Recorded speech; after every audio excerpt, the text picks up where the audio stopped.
Bom, pessoal, então boa noite aí mais uma vez, né? A todos, a todas. Vamos aqui continuar a disciplina, né? Eletrodinâmica clássica. Aí nessa aula de hoje, a gente vai quase perto de fechar o capítulo. Acho que já fechando o capítulo aí 2, que é um capítulo de revisão de eletrostática, né? Então hoje a gente vai falar de condutores, tá? E também se der tempo aí, a gente também fala de capacitores, tá? Então, o objetivo da eletrostática é estudar as cargas elétricas em repouso, tá? As cargas estacionárias, né? Cargas elétricas estacionárias. E aí, na eletrostática em si, né? A gente tem alguns tipos de materiais que a gente poderia tratar, né? Tá certo? Por enquanto aqui a gente pode falar de materiais isolantes, tá? Mas especificamente hoje aqui eu vou falar de condutores, tá? Condutores que são tipicamente metais, tá? E esses materiais eles são caracterizados por causa do tipo de átomos, né, que constitui o material, tá? Os metais, geralmente, eles têm a capacidade de produzir os elétrons livres, né, porque são aqueles últimos elétrons, né, fracamente ligados ao núcleo, tá? Muitas vezes a energia de ligação de um elétron desse, no átomo de um metal, ela é menor do que a energia térmica de oscilação dos átomos. Então, muitas vezes o elétron ele cai fora facilmente, né? E aí esses elétrons, na verdade, eles ficam disponíveis no material metálico, que a gente vai chamar aqui de material também condutor, nos materiais condutores, tá? E esses elétrons livres têm uma certa mobilidade, né, para se moverem, né? Para poder se mover, tá? E aí hoje vai discutir, começando aqui a falar de condutores, tentar falar algumas propriedades, né, associadas ao campo elétrico, em particular, na situação em que as cargas que esse condutor tenha já estejam em equilíbrio, né, chamado equilíbrio eletrostático. Então, a gente está falando aí, então, de uma distribuição de carga num condutor, mas não, essa distribuição de carga já está estacionária, tá certo? Tá? Mas, claramente, muito antes do condutor ele ficar com as cargas estacionárias, a gente deve lembrar como é que você pode, né, fazer para carregar um condutor, né? Aqui, na verdade, aqui não estou ainda carregando um condutor, para falar a verdade, nessa figura aqui, é uma figura do Griffiths, né? Está lá no livro do Griffiths, tá? Faz aqui a referência, né? Mas essa placa que a gente tem aí, né, uma placa, digamos aí, uma placa condutora, né? Digamos, uma caixa, né? Condutora. Alguém foi lá e aplicou um campo elétrico externo nessa placa aqui, ó, que é o E0, tá? Esse E0 aqui eu vou chamar de campo externo, tá? É um campo externo, o E0 aí. E esse campo externo, ele vai produzir o quê? Uma força elétrica sobre os elétrons, né, na verdade, né? Então, a força eletrostática, né, sobre esses elétrons, né? A força F0, chama assim, tá? Ela vai ser a carga do elétron, chamada de menos Ezinho, tá? Que é a carga elétrica elementar, vezes o E0. Então, aqueles elétrons vão sofrer uma força, digamos aqui, né? Então, se o campo, por exemplo, está para a direita, né? Esse campo elétrico da ponta para a direita, então, na verdade, o que a gente tem é que os elétrons, eles vão sofrer uma força para a esquerda, tá? Então, boa parte desses elétrons, uma boa quantidade desses elétrons, né? Eles vão ser deslocados para a esquerda e vão tender a se concentrar aqui, ó, do lado esquerdo da placa, tá? É claro que o outro lado, né, o lado oposto, né, o lado onde os elétrons saíram, vai ficar com esse déficit de carga negativa e vai ficar acumular ali, no caso, que uma carga elétrica positiva, né? Curiosamente, esse campo elétrico externo, ele acaba produzindo, né, um campo tranquilo, tranquilo, Vinícius, né? Acaba produzindo aqui um campo elétrico induzido, tá? Então, você tem esse E1 aqui, que eu vou chamar de campo induzido, tá? Você tem um campo externo e tem um campo aqui induzido aí, tudo bem? Certo? O campo elétrico total dentro do condutor, ele é importante a gente destacar quem seria o campo elétrico total dentro do condutor. Esse campo elétrico resultante, chama assim, né? É o campo elétrico externo, é zero, tá? Mas o campo elétrico induzido, o E1. Show? Tá? Isso é o campo elétrico total, tá? Mas é importante destacar que dentro do condutor, qualquer elétron aqui, qualquer excesso de carga, né, qualquer carguinha Qzinho, ela não vai mais se mover. Essa carga Qzinho, ela vai ficar estacionária, né? A gente está falando de eletrostática, né? Carga em repouso. Carga estacionária. Então, se a gente está falando de uma carga em repouso, uma carga estacionária, a gente está falando, então, que não vai existir o quê? Força elétrica sobre aquela carga, né? Então, no caso, aí, o campo dentro do material condutor, ele vai ter que ser igual a zero. A soma desses dois campos aqui, ó, ele tem que ser nulo. O E0 mais o E1, ele tem que ser igual a zero, né? Ou seja, no interior no interior do condutor, né, a gente deve ter campo elétrico nulo, né? Campo elétrico nulo. Campo elétrico nulo no interior do condutor. Tá bem? Então, qualquer carga ali vai ter que ficar estacionária, então a gente vai assumir isso, né? E para o campo elétrico ser nulo, curiosamente interessante ver, né, que o campo das cargas induzidas, vai acabar sendo equilibrado com o campo elétrico externo, né? Então, aquelas cargas induzidas, elas produzem um campo que se opõe ao campo elétrico externo, né? Curiosamente aí, né? Então, essas cargas induzidas são produzidas aí de tal modo que o campo elétrico delas, esse campo elétrico é 1, tá? Vou escrever aqui, né? O campo elétrico é 1, ele se equilibra com esse campo elétrico é 0, dentro do condutor. Já que a gente vai assumir que o condutor está em equilíbrio, o quê? Equilíbrio eletrostático. Então, a primeira propriedade que a gente pode dizer, né? Que é a propriedade talvez mais interessante aí dos condutores, a primeira, né, mais simples, né? É que dentro do condutor em equilíbrio eletrostático, não existe campo elétrico dentro dele, né? No interior do condutor, o campo elétrico ele é nulo, né? Isso a gente dá o nome de quê? De gaiola de Faraday, né? A gaiola de Faraday é um experimento que comprova essa formulação aí, né? Essa nossa formulação teórica, né? Que não existe campo elétrico em condutores em equilíbrio eletrostático no seu interior, tá? Já também, aplicando a lei de Gauss, a gente também pode lembrar do seguinte, né? Que o divergente do campo elétrico, tá? É igual a densidade de carga, né? Carga livre, né? Sobre epsilon zero, tá bom? Então, na verdade aí, né? Como esse campo elétrico é igual a zero, como não existe campo dentro do condutor, isso implica imediatamente que dentro do condutor também não vai existir carga livre, né? A densidade de carga livre, se você colocar lá, ó, vai ser igual a quanto? A zero, né? Então, a densidade de carga livre, chama assim, né, de cargas elétricas, né, dentro de um condutor em equilíbrio eletrostático, ela é nula, né? Então, não existe nem um excesso e nem uma falta, digamos ali, de elétrons, né, livres ali, né? Tá? Esses elétrons livres têm o mesmo número de cargas positivas, não é isso? Tá? Tranquilo? Equivalentes lá. Beleza? Ok, né? E também, né, claramente a gente também pode verificar, né, que qualquer carga elétrica livre, na verdade, isso aqui não é nenhuma expressão, na verdade, né? Isso aqui tá errado, tá? Deixa eu deixar aqui, tá? Beleza. Isso aqui eu vou tirar aqui, tá? Toda vez eu deixa lá, né? Deixa lá. Então, ó, isso aqui não é, na verdade, essa parte não tem aqui. Minto eu aqui, ó. Escrevi aqui errado, acho que copiei, colei e não cortei aquela parte. Mas aqui é o seguinte: mas pode ter carga elétrica na superfície do condutor? A questão é essa, né? Pode ter carga elétrica na superfície do condutor? Pode, tá? Na verdade, não tem carga dentro do condutor, mas qualquer excesso de carga, se existir, ela vai estar distribuída na superfície do condutor. Tá certo? É claro, né? Pela figura aqui fica claro isso, né? Porque realmente essas cargas, elas vão ser produzidas, né? No máximo aí afastadas, né, sobre a superfície para produzir o campo elétrico, né? Esse campo elétrico induzido dentro do condutor, né? E que anule, né? Exatamente o campo externo. Então, se existir carga induzida, né? Essa carga deve estar distribuída na superfície do condutor. Tá claro isso aí, pessoal? Alguma dúvida? Pronto. Então, vamos lá. Então vamos continuar aqui. Então, respondi as dúvidas aí do pessoal, né?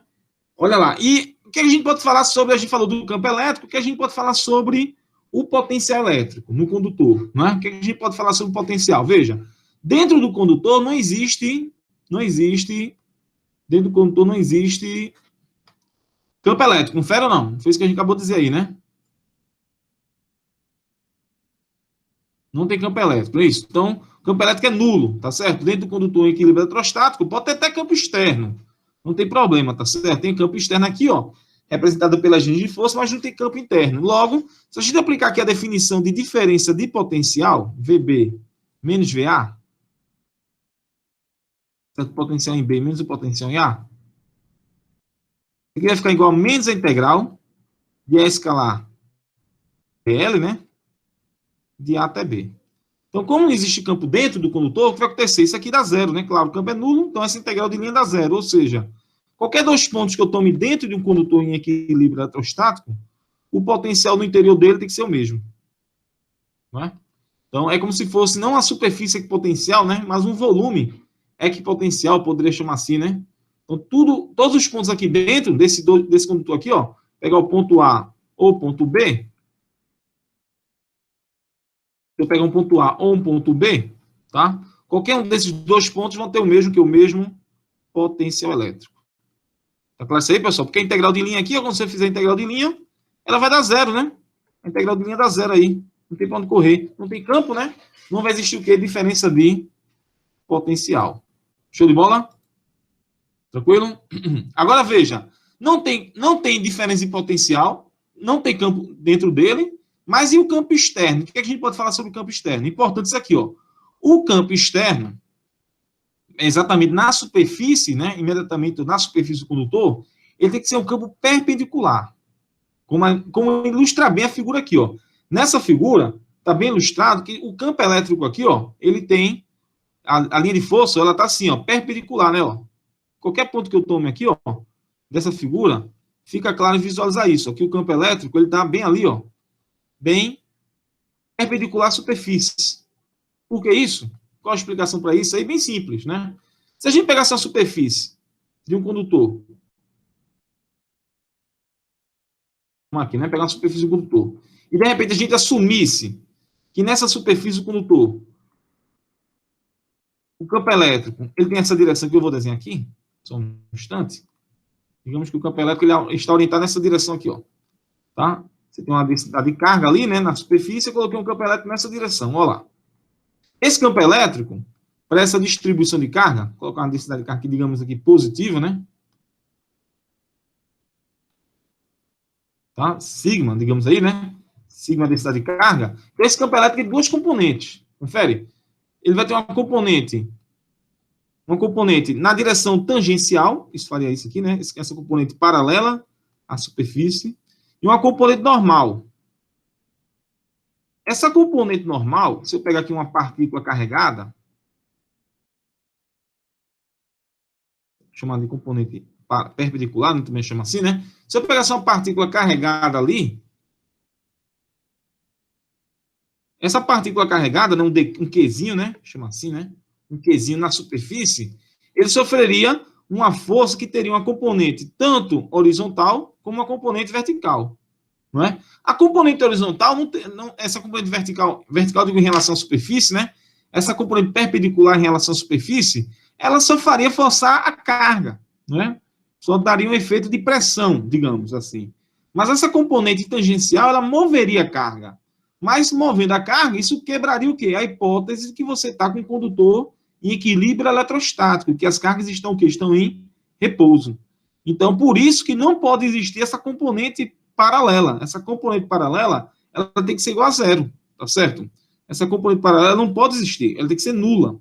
Caso contrário, a carga iria o quê? Iria se mover na direção tangencial, na direção paralela à superfície. Tranquilo aí, pessoal? Tudo bem? Bora lá. Ok, professor. Beleza. Agora veja, a gente tem que o campo elétrico é perpendicular, mas como é que a gente poderia calcular o campo elétrico, né? A gente vai falar aqui disso aqui, né? Como é que a gente poderia calcular o campo elétrico fora, imediatamente fora da superfície? Esse campo elétrico, que é perpendicular, como a gente poderia calculá-lo imediatamente fora? Vamos fazer esse cálculo aqui a partir da lei de Gauss? É fácil aqui, ó. A gente pode usar aqui a lei de Gauss para a gente tentar encontrar esse campo elétrico fora, né? Então, vamos usar aqui a lei de Gauss, é o seguinte, acho que a gente já viu isso, né? A partir da descontinuidade do campo, né? Vimos isso aí, acho que não sei se foi na última aula, na penúltima, né? Que o campo elétrico tem uma descontinuidade, onde o campo elétrico fora, isso a gente obteve a partir da lei de Gauss, menos o campo elétrico dentro, tá certo? Ele é igual a densidade de carga sobre ε0, né, na direção normal, claro. Isso aqui é importante porque a pessoa tem campo elétrico perpendicular, né? Isso aí, né? Como o campo elétrico dentro ele é nulo, se a gente tomar ali uma caixinha, né, como a gente está desenhando aqui, ó, né? Essa caixinha aqui, ó, superfície gaussiana que a gente pegou aqui, ó. Se a gente pegar essa superfície gaussiana, a gente vai ver exatamente isso, né? Que você vai ter um campo elétrico dentro, né, nessa tampa interna que é zero, tá? Esse campo elétrico dentro, né, nessa tampa interna vai dar zero, não tem campo, né? O campo interno, né? E o campo fora, né? A gente está tomando exatamente uma caixinha de espessura pequena, né? Digamos que essa espessura vai a zero aí, né? Essa altura da caixa, né? Ela está indo a zero, então nesse caso aí, esse campo fora, ele vai ter essa expressãozinha aqui, ó. O E fora, imediatamente fora, chamaria assim, né? Campo imediatamente fora, ele é igual a sigma sobre epsilon zero, né? Na direção normal. Tudo de bola?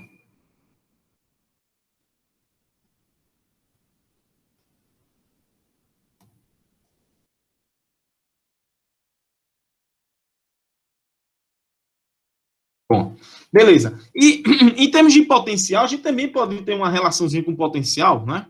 A gente também pode escrever uma relaçãozinha com potencial. Lembrar que o potencial ele é o menos o campo elétrico é menos o gradiente do potencial, não é isso?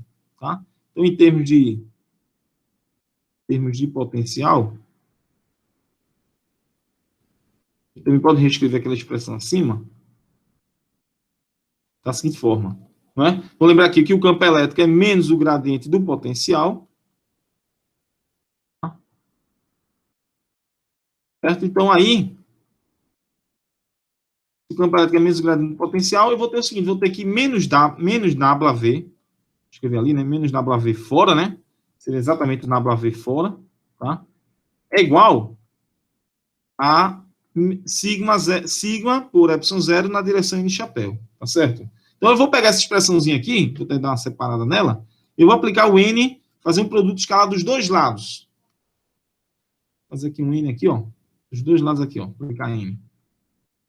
Chapéu aqui e N chapéu aqui, né? Tá? Esse N chapéu, claramente, vai ser o quê? N chapéu com N chapéu vai dar 1, né? Certo? Esse N chapéu com esse N chapéu aqui, produto interno, vai dar 1, tá? São dois vetores normais, né? De módulo 1, né? Vetores unitários. Ele vezes ele dá o módulo dele quadrado, que é 1.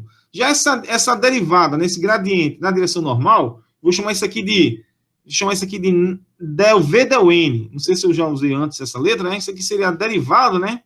A variação do potencial elétrico na direção normal. Por exemplo, se fosse uma esfera, eu faria aqui a derivada de V em relação a R, né? Que é a direção radial, que é exatamente a direção normal, a esfera, tá?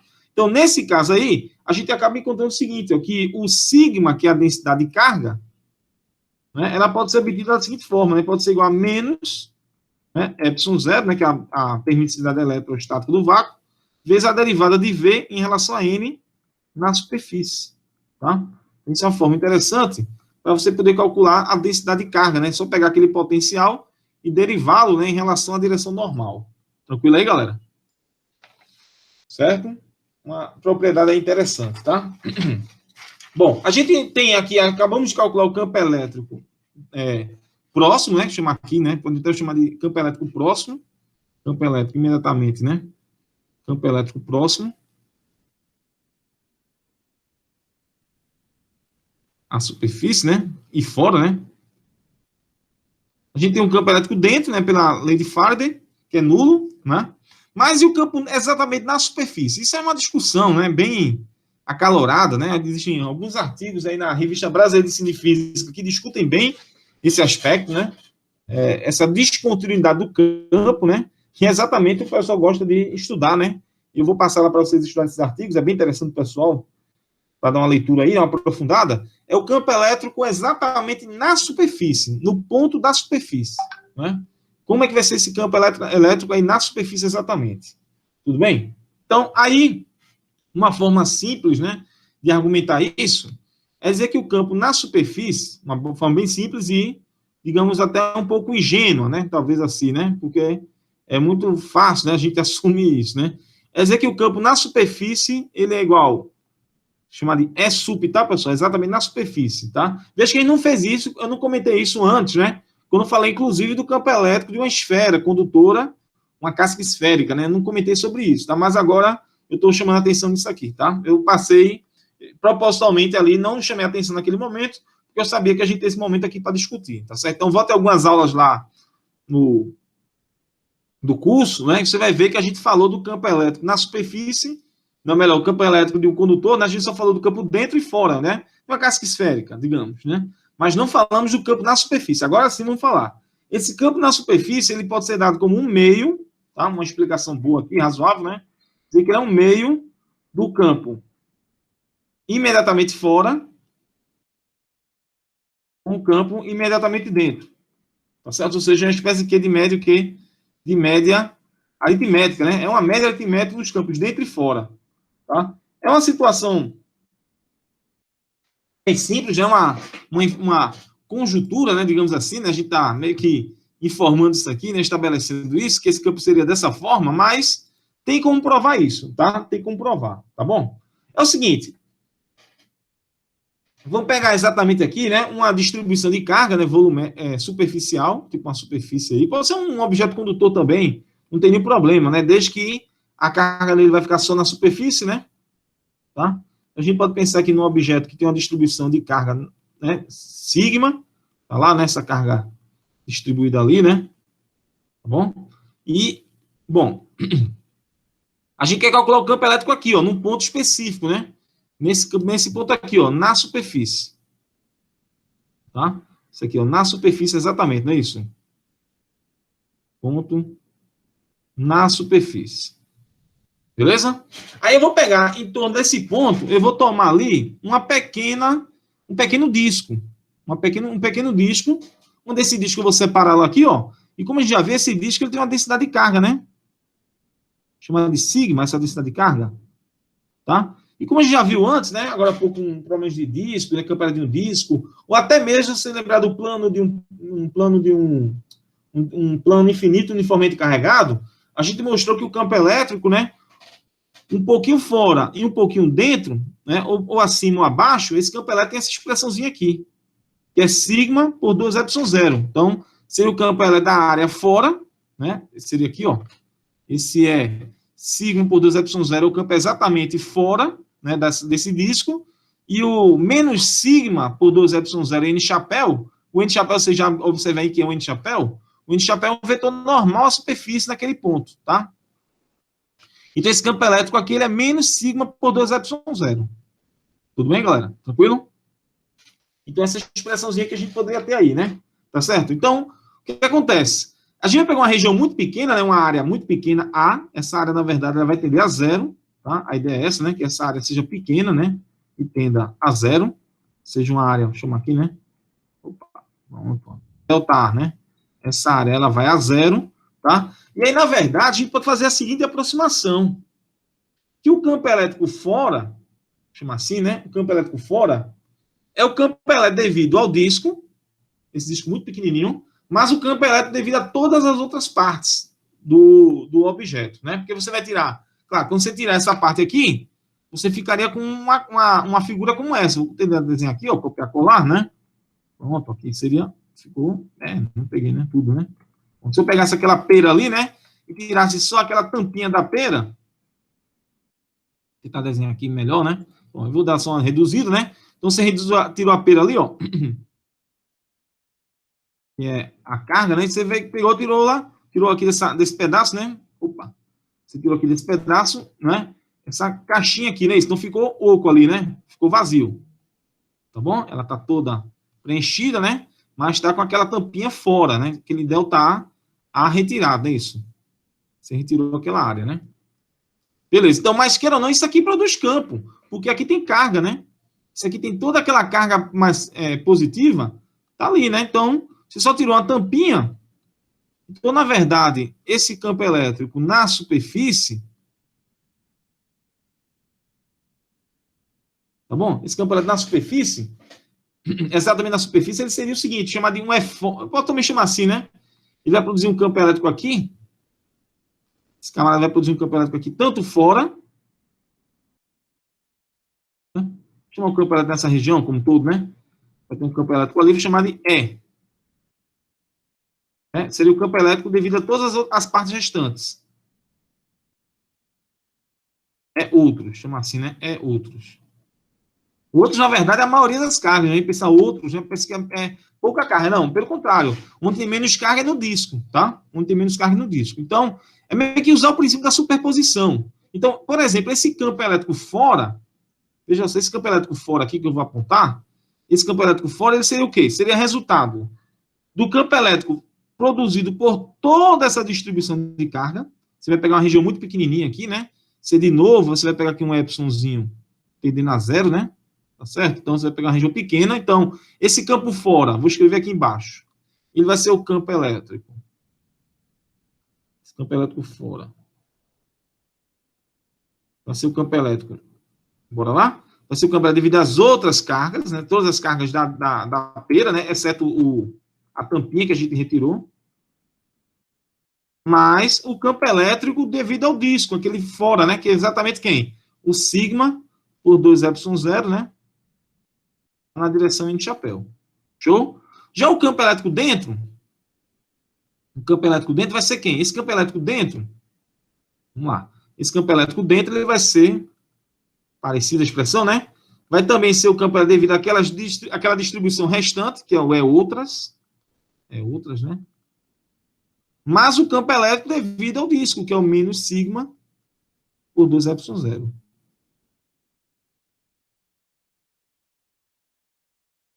Bom, aí se a gente somar essas duas expressões, o outras é como se fosse exatamente o campo na superfície, tá certo? Se a gente somar essas expressões, ó, o outras, chama assim, né?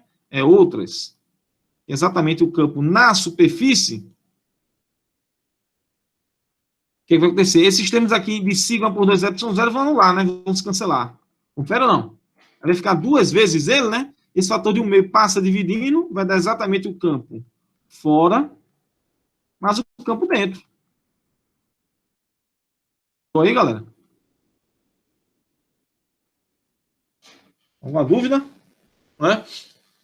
Certo? Então, isso é uma forma simples de pensar. Então, exatamente o campo elétrico num condutor, ele é curioso, né? Na superfície do condutor, né? No caso especial da superfície do condutor, chama assim, né? Na superfície do condutor.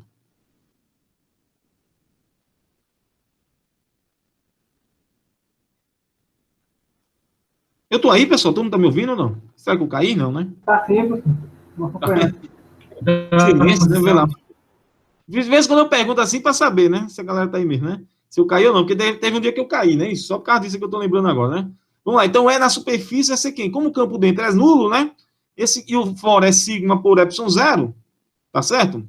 Fica então que o campo na superfície ele vai ser exatamente sigma por 2 epsilon 0 na direção normal. Show de bola? Tranquilo? A gente pode guardar essa expressãozinha aqui, né?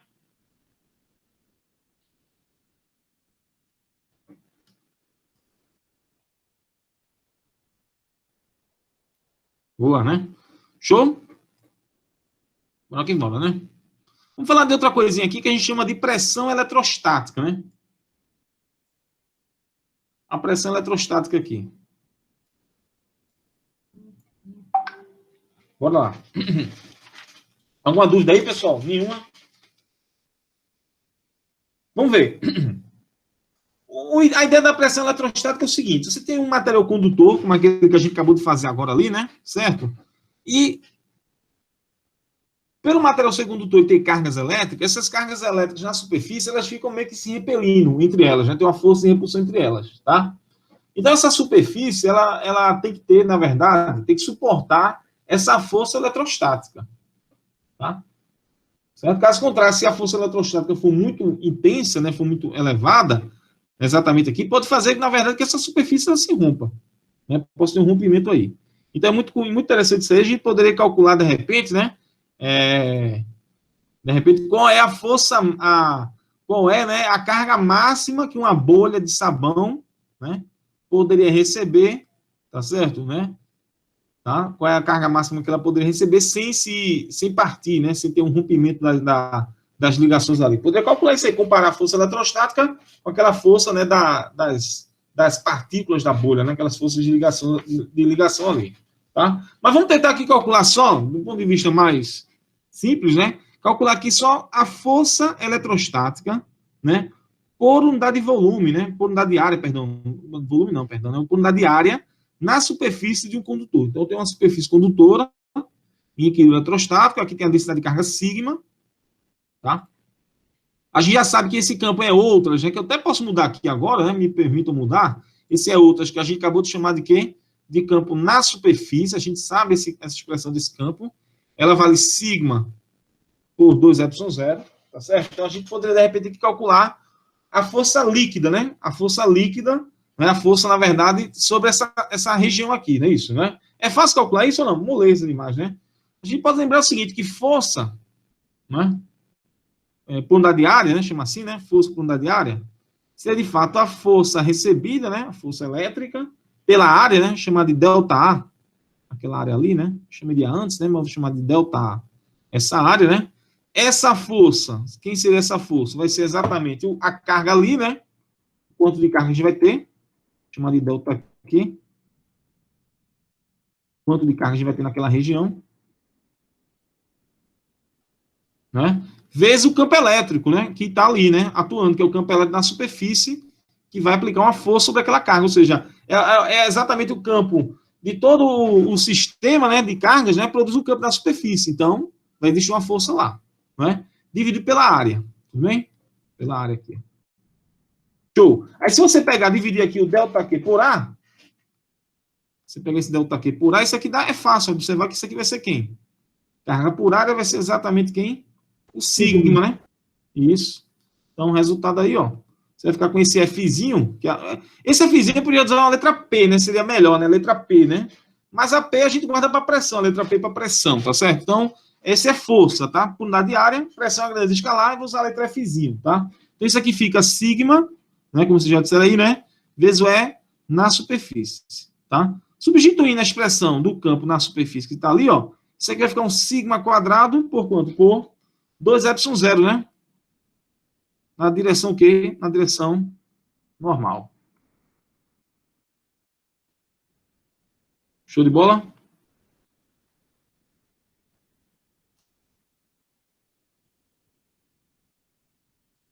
Epa. Tá aqui a cozinha. Show, né? Então tem lá aquele sigma, né? Esse sigma aí, se a gente botasse o módulo, né? Chamado de módulo, né? Vou botar aqui um módulo, trocar o F por P, né? Chamado de P assim, né? O módulo de F, a gente pode chamar isso aqui de uma pressão eletrostática.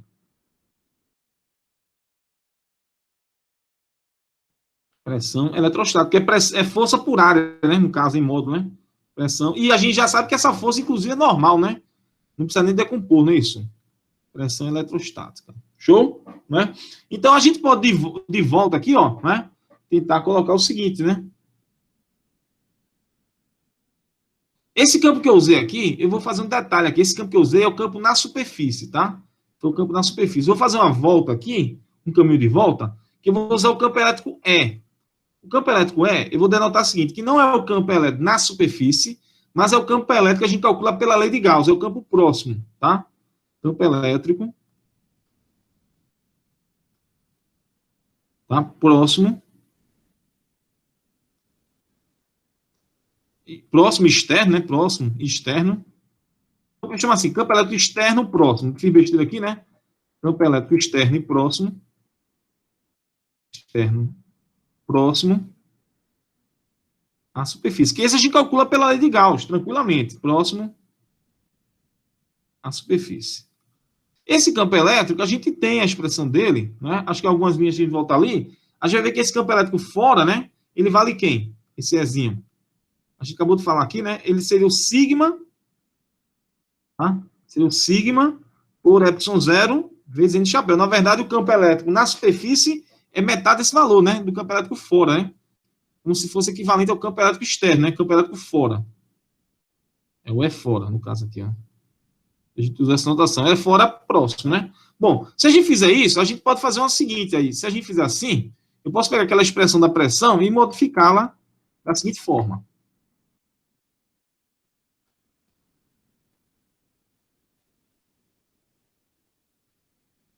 Fica o seguinte aí, ó.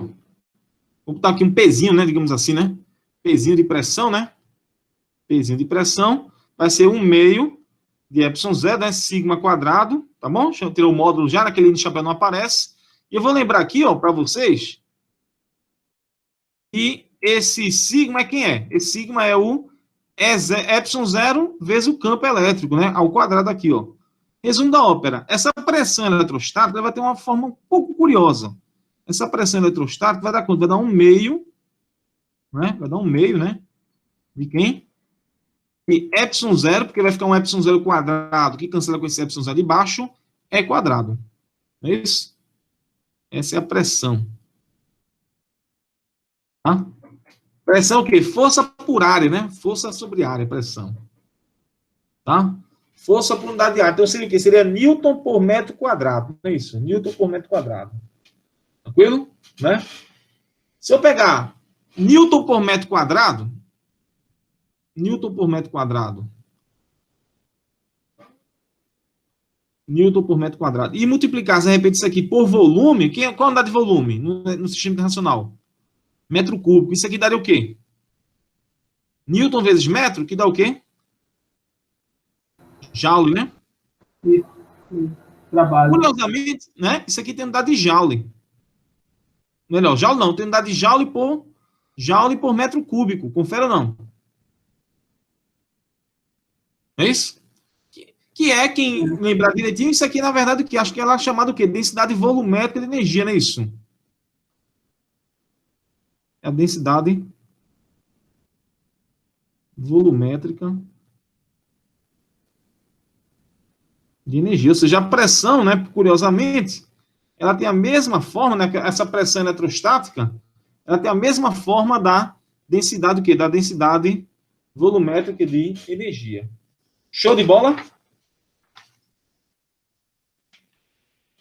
Bora lá, né? Então, vamos lá. Vamos pegar um exemplo aqui. Vou ajeitar aqui no... Eu acho que a gente não... Bom, eu vou deixar capacitores para a próxima aula, né? Parece pelo carruagem da gente aí, né? Deixa capacitores para a próxima aula. Bom, então é o seguinte aí, né? Aqui o problema que a gente vai fazer aqui é o problema do 238 do Griffiths, que ele dá uma casca esférica com densidade de carga constante, certo? Uma casca esférica com densidade de carga constante sigma, né? Que se alguém quisesse calcular esse sigma, seria o quê? Seria a carga, né, Qzinho, tá bom? Chama assim, né, Qzão, acho que vou usar a letra Qzão aqui, né, Qzão, pela área, né, total da superfície esférica, que é o 4πr², né? Então, você tem uma esfera com carga, né? A gente já viu isso algumas vezes aqui, tá? E aí, vou usar a letra θ e φ aqui, na verdade, tá bom? Beleza. E a gente quer calcular a força que o hemisfério inferior produz no hemisfério superior. E aí? Será que a gente consegue isso aí ou não? A força que o hemisfério inferior exerce no hemisfério superior. Tá bom? Então, a gente divide isso aqui, essa casca, em duas partes, né? Se a gente fizesse isso. Certo? Se a gente dividisse essa casca aqui, ó, em duas partes, essa casca esférica em duas partes, a gente teria exatamente uma força, né, da parte de baixo, né, exercida sobre a parte de cima. Tudo bem ou não? Beleza. Agora, qual é a força, especificamente, qual é a força que surge naquele elemento de área aqui, ó, nesse elemento de área? A gente já tem essa força ou não? Tem demais. É o Fzinho, né? O Fzinho a gente acabou de fazer, né, que é a força por unidade de área, o Fzinho, é o sigma quadrado, bom, por 2ε0 na direção normal. Show? Né? A força, na verdade, naquele pedacinho, né, o dF, né, a força dF naquele pedacinho, vai ser exatamente, né, a força por unidade de área, né, chama de Fzinho, né, multiplicado pelo elemento de área, dA. Tá certo, tá? Então, vamos ver aqui vetorialmente, né, a força seria a força por unidade de área, multiplicado pela área que é dA. Essa área dA aqui. Esse dA a gente já tem ou não? Que é esse dA, se a gente fosse usar coordenadas esféricas? Já temos, né? O dA é o r², seno de θ, né? dθ, dφ. Conferiu ou não? Né? O elemento de área em coordenadas esféricas, né? O vetor normal, que eu vou precisar dele, aparece ali o vetor normal, né? O vetor normal é o r-chapéu. E o r-chapéu, em coordenadas esféricas, ele vai ser o cosseno de θ. Melhor.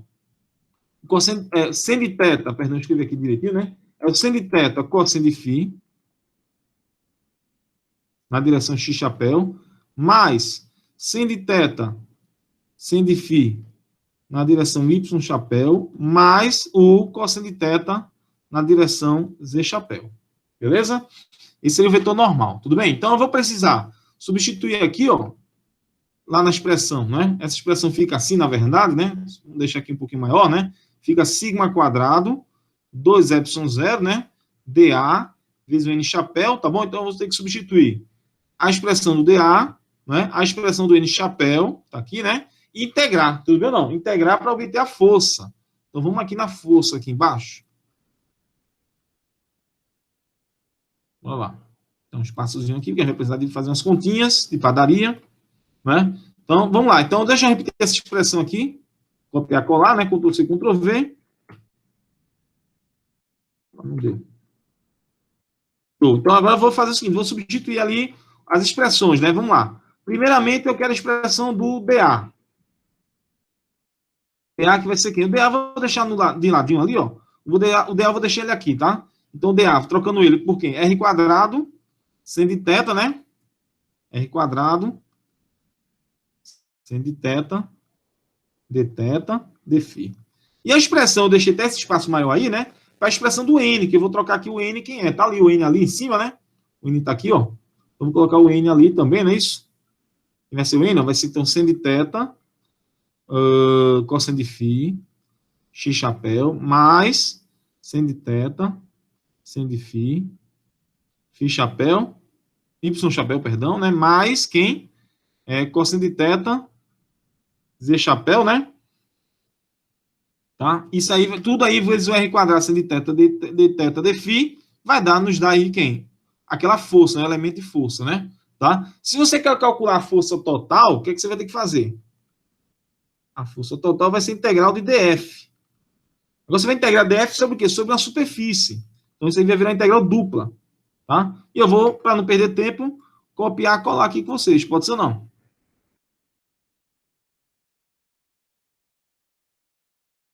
Dá uma diminuidinha, né? Porque ficou grande ali. Então, bota embaixo.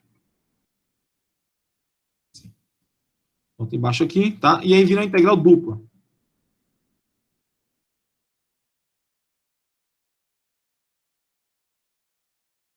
O operador é ruim, viu?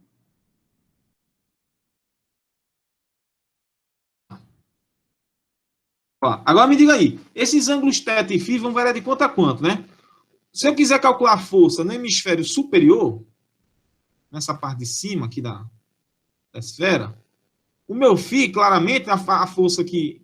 Vou calcular a força total sobre o hemisfério superior, esse φ vai ter que variar de quanto a quanto. Lembra que o φ é aquele ângulo que aparece aqui, né? Ó. Que é o φ, não é isso, né? Então, o φ, na verdade, ele vai de 0 a 2π, né? O φ vai de 0 a 2π, tá? Vou colocar aqui, né? Φ vai de 0 a 2π. Mas o ângulo θ vai de quanto a quanto? O ângulo θ, para pegar só o hemisfério superior. O θ, ele vai de 0 a π sobre 2. 0 a π sobre 2, show de bola. 0 a π sobre 2, só para pegar o hemisfério superior. Né? Se eu pegasse toda a esfera, ia de 0 a π, mas eu só quero a força no hemisfério superior. Então, estou calculando a força elétrica na parte de cima, né? Força eletrostática na parte de cima. Show? Então, vamos lá. Substituindo aí, ó, esses limites de integração, a gente vai ter o seguinte, 3 integrais aqui, né? Que são a integral em x, que envolveria essa parte aqui, a integral em y e a integral em z. Curiosamente, aqui dá para fazer a separação de variáveis, né? Em φ e em θ. Confere ou não? Dá para fazer a separação de variáveis em φ e em θ. Mas aí vai facilitar muito a vida da gente, que tem uma função cosseno de φ e uma função seno de φ. Aí, o que é que acontece aí? Você vai pegar o cosseno de φ integral de 0 a 2π. E a integral do cosseno de φ de 0 a 2π, tanto do cosseno como do seno, não dão quanto? Dão 0, né? Né? Então, no frigir dos ovos, você só vai precisar pegar o quê? A parte da integral do cosseno, né, de θ, que está ao longo da direção do eixo z. Então, ó, isso aqui, no final das contas, ó, vai ficar a integral. Vamos botar aqui, ó, sigma quadrado, r quadrado por 2ε0, tá? Integral, né? Em φ de 0 a 2π, tá? Φ de 0 a 2π. A integral de 0 a π sobre 2, de quem? Do cosseno de θ, seno de θ, dθ. Isso aqui tudo na direção o quê? Z chapéu. Tá? Certo? Na direção Z chapéu.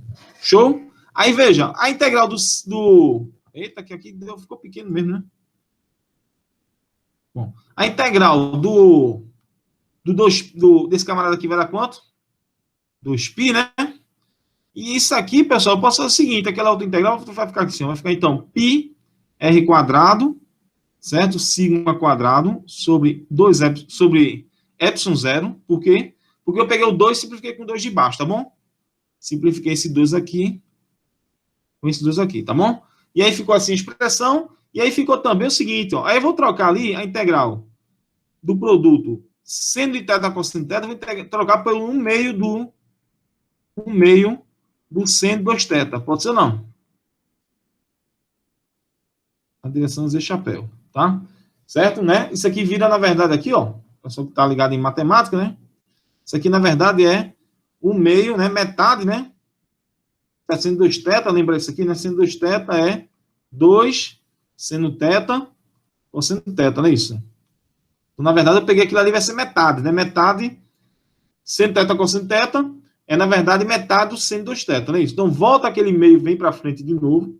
A gente não tem que acabar de tirar, né? πr quadrado, sigma quadrado, né? Sobre 2, tá bom? Epsilon zero, tá? Integral de 0 a π sobre 2 do seno de 2θ, tá? A integral do seno de 2θ, quem me diz aí? Okay? Seno de 2θ sobre cosseno de 2θ sobre 2, né? Isso, perfeito. Cosseno de 2θ, cosseno de 2θ sobre 2, né? Então, eu vou colocar um 4 epsilon zero aqui já. Pode ser ou não? E o cosseno de 2θ aqui, ó, na frente, né? E os limites de integração são quais? Π sobre 2 e 0, né? Π sobre 2 e 0, né? Show? Certo? Isso aqui na direção Z chapéu. Tem um menos também não na frente? Menos. É porque a derivada do cosseno dá... Tem um menos, né, pessoal? Isso, aqui, né? Isso, né? A derivada do cosseno é menos o seno, né? É isso? É, então, por esse menos aí. Então, ó, quando a gente substituir, vai dar o seguinte aí, ó. Vai dar... A gente substituir. Vai dar um π r quadrado, sigma quadrado sobre 4 epsilon zero, né? E ali vai dar o seguinte, vai dar um cosseno de π menos 1, né? Vai dar menos cosseno de π, tá? Mais cosseno de zero. Isso. Perfeito. Isso aqui vai dar menos 1, né? Com aquele outro menos vai dar mais. Isso. Aí dá 0, π sobre 2 dá 0. Não, dá um 2, ó. Aqui não dá 1 também? Mas o limite de integração daqui sobre 2? Π sobre 2. Aí multiplicou por 2. Ah, verdade, perdão, desculpa aí. Show? Não, tá certo, tranquilo. Beleza, é bom aí, ó. Né? Então, vai ficar, então, 2. 2 vai ficar o seguinte, finalmente, aí a força Fzinho, vai dar o seguinte, vai dar um π r quadrado, curiosamente, né? Essa expressão é boa, vai ficar assim, um π r quadrado, deixa eu colocar aqui, né? π r quadrado, tem uma termo de área, né? O sigma quadrado sobre 2 epsilon zero, certo? Na direção Z chapéu, que eu esqueci de Z chapéu aqui, não foi? Então tá aqui como aqui. Tá. Essa é a força, né? Se eu lembrar que sigma é a carga pelo 4πr quadrado, a gente lembrar disso, né? É a carga por 4πr quadrado. Como é que fica aquela expressão ali? Vai ficar um 4 ao quadrado dá 16, vezes 2 dá 8, né? O π quadrado, 4 ao quadrado dá 16, vezes 2 aqui dá 32, né? Esse π quadrado vai simplificar com π em cima. Aqui vai ficar embaixo um r à quarta, vai se posicionar com r quadrado, ou seja, no frigir dos ovos. Resumo da ópera aí, ó. A força, ela vai dar o seguinte aí, ó. Dá um Qzão quadrado, chama assim, tá? Por 32 π, né? Epsilon zero, r quadrado, tudo bem ou não? R quadrado, na direção aqui, Z chapéu. Então, essa é a força que o hemisfério superior, né, recebe do hemisfério inferior. A força para cima, né? Porque tem uma repulsão entre os hemisférios, não é isso? Essa força de repulsão. Tá? Tem essa força de repulsão aí. Tranquilo, galera? Massa, mano. Bom, eu acho o seguinte, por hoje tá bom, né? Porque se a gente for começar capacitores, não vai dar tempo, né? Então vamos deixar para a próxima aula. Pode ser ou não? Pode. Eu dou uma ajeitada na programação lá para fazer na segunda-feira isso aí, tá bom? Capacitores na segunda. Certo? Professor, fazer uma pergunta em relação a essa força. Essa força, ela está atuando na parede do condutor, não é? Na superfície dele. Isso. Vamos dar melhorar aqui, então. Ó. Vamos lá. Boa pergunta aí, Ítalo, não. Ítalo, né? Isso é o seguinte, Ítalo. Ó. Aqui você tem a esfera. Vou desenhar aqui a esfera de novo. Isso aqui é importante aqui, ó. A gente discute um pouquinho mais. Ó. Aqui está a esfera, né? Se a gente pegar essa esfera, dividir em duas partes,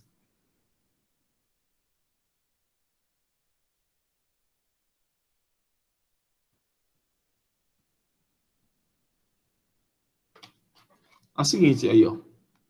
A parte de cima da esfera,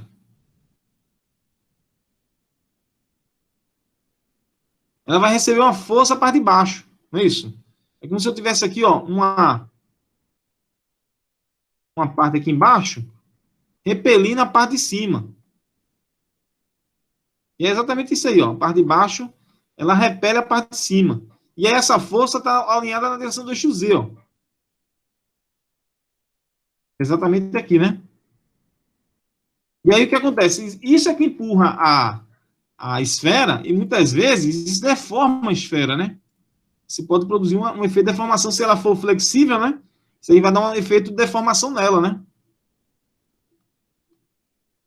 Isso aqui tem uma coisa curiosa. E isso vai depender... Como é que ela vai deformar? Vai depender da elasticidade da superfície, né? Tá certo? Vai depender da elasticidade. Eu passo a estudar essas coisas aí. Está relacionado com as tensões de cisalhamento do material? E isso vai depender desse cisalhamento do material, que a gente chama de sigma, né? O tal, né? Pode chamar de tal também, né? Letra tal, sigma, sei lá. Aí você vai ter essas constantes, né? Que também chamam-se constantes de elasticidades, né? O módulo Young, sigma, sei lá, tal. Tem outras letras, né? Aí você pode modelar isso para entender como é que esse sistema ele é deformado, é isso? Né? E ele tem aplicação sobre os capacitores, né, professor? Esféricos, são os capacitores esféricos, pode ser que tenha alguma coisa relacionada. Não, sim, é porque, perfeito, é porque se você botar uma força, uma carga muito grande na bolha, o que vai acontecer? A força de repulsão vai ser maior. Essa força de repulsão sendo maior, essa bolha ela vai tendendo a esticar, esticar, esticar, e de repente ela pode o quê? Partir, não é isso? Massa, muito bom. Valeu, obrigado. Né? Podia calcular, colocar um problema desse aí, né? Calcular a força para uma elipsoide, né? Uma elipsoide aqui no caso, né? A gente veio para uma esfera, né? Mas eu não sei, acho que deve ter isso por aí, né? As integrais são mais complicadas, eu acho.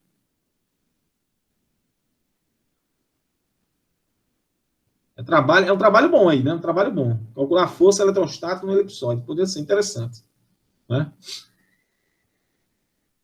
Interessante aí. Bom, é isso aí, pessoal. É a força da superfície, né? De uma superfície sobre a outra, né? Exatamente isso aí, né? Ou seja, essas partículas na superfície, elas tendem a se repelir, e aí produz exatamente essa força de repulsão. Né? Beleza? Alguma dúvida mais hoje? Valeu, professor. Boa noite, viu? Bom final de semana. Boa noite, pessoal. Um abraço. Até a próxima.